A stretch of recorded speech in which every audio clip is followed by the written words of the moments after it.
Hey everyone, Mark here. I just want to show you a new product we got. It's called the Fan Bar. It's the latest evolution in over-the-top rinse technology. It's designed for brushes anywhere from about 10 inches wide up to 14 inches wide. And they are quite compatible with most of the popular style brushes out there, such as Gardner brushes, Tucker brushes.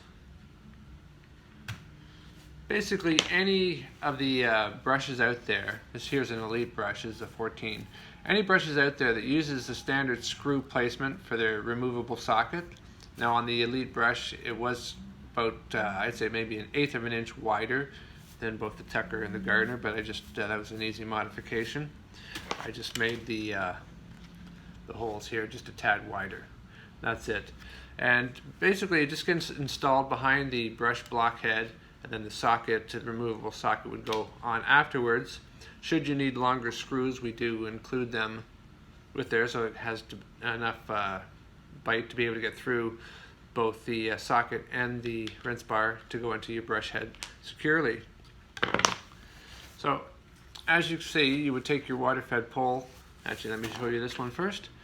You take your water-fed pole hose that would go into here, goes out to 2 fan nozzles. These are 65-degree fan nozzles, and as opposed to typical fan jets that you normally see on the inside, which are only a little bit wider than pencil jets by the time they hit the glass. They don't really have enough space to really widen up. Over here, because the rinse bar profile is set back, it gives a pretty good distance for the fan to widen up so that you can flood the top of your brush bristles with water. And as you've seen here, you've got 3 levels of height.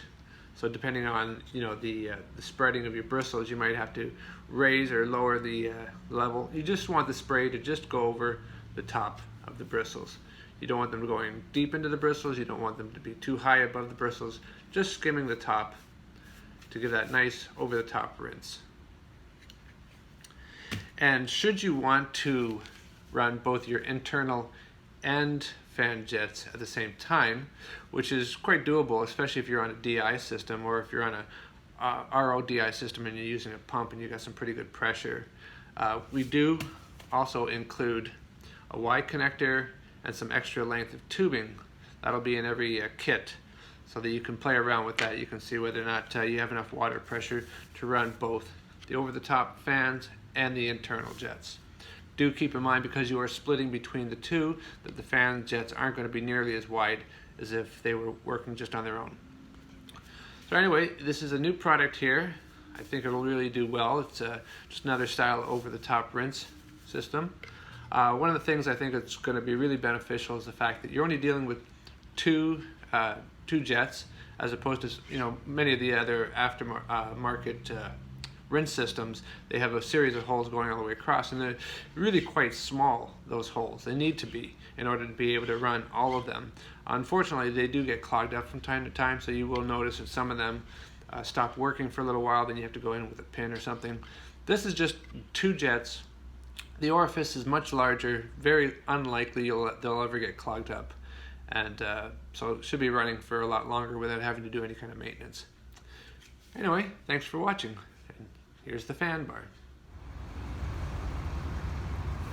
So as you can see, plenty of water to play with here. Great for scrubbing really dirty glass, especially hydrophobic glass. Water doesn't like the glass that it's on, and it kind of rivers off. Here, you're just flooding the glass with water. As you can see here, I'll turn the brush sideways. And of course, you can rinse with the brush on the glass or off the glass when you have an over-the-top system.